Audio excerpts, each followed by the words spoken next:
आलं तर तो व्यक्ती आयुष्यभरासाठी दुसऱ्यावरती डिपेंडंट होण्याची शक्यता राहते.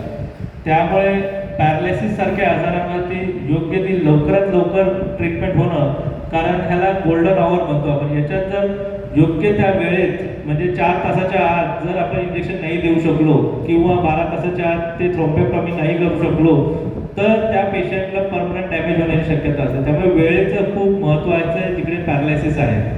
तर असे आजार लवकरात लवकर ओळखणं आणि त्यांना योग्य ते मार्गदर्शन मिळणं हे तेवढंच गरजेचं आहे.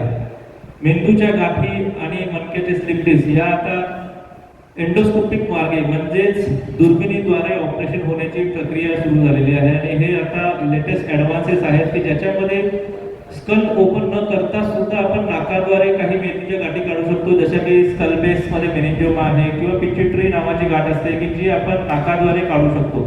हे सगळं अद्यावत टेक्निक आहे की ज्याच्यात स्कल ओपन न करता सुद्धा आपण गाठी काढू शकतो.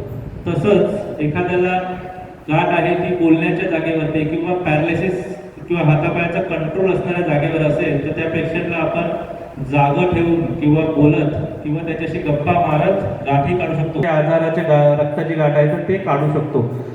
मणक्यामध्ये स्लिप डिस्क आहे किंवा एखादं ट्रॉमा झालाय किंवा एखादा टीबीचा मणक्याचा आजार, हृदय छातीच्या नंतर मणक्या हा सगळ्यात कॉमन आहे. त्यामुळे मणक्याचा टीबी हे पण एक खूप गंभीर आजार आहे. त्याला आपल्याला आयडेंटिफाय करून त्याच्यावरती योग्य तो इलाज देणं हे पॉसिबल आहे.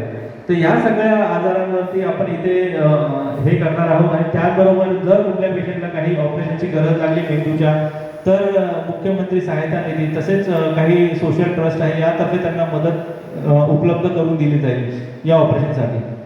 खूप मोठा प्रतिसाद दिसलेला आहे. आता आम्ही जस्ट कॅम्प चालू करून एक अर्धा ते 1 तास झालेला आहे आणि ऑलमोस्ट 50 पेशंटचे ऑलरेडी रजिस्ट्रेशन झालेले आहेत.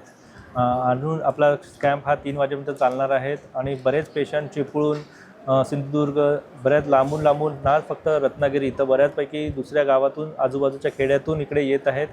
मेंदूचे ट्यूमर, गाठी, तसेच मणक्याचे आजार, तसंच एपिलेप्सी, फिट आलेले पेशंट आत्तापर्यंत मी पाहिलेले आहेत आणि बऱ्यापैकी काही पेशंट्समध्ये संभ्रम की हा आजार कोणता आहे आणि त्याचं योग्य ते डायग्नोसिस नसल्यामुळे थोडासा तफावत आहे जो इलाजामध्ये तो बऱ्यापैकी करेक्ट करण्याचा चान्स मिळत आहे.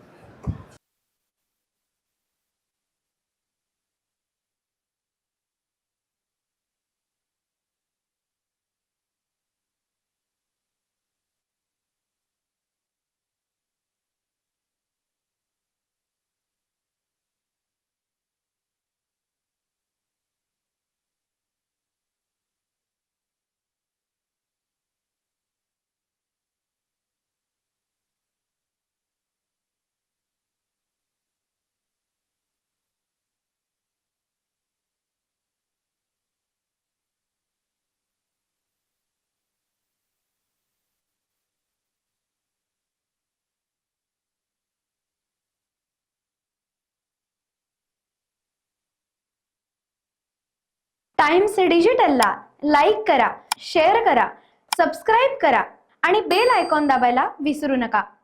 Times digital.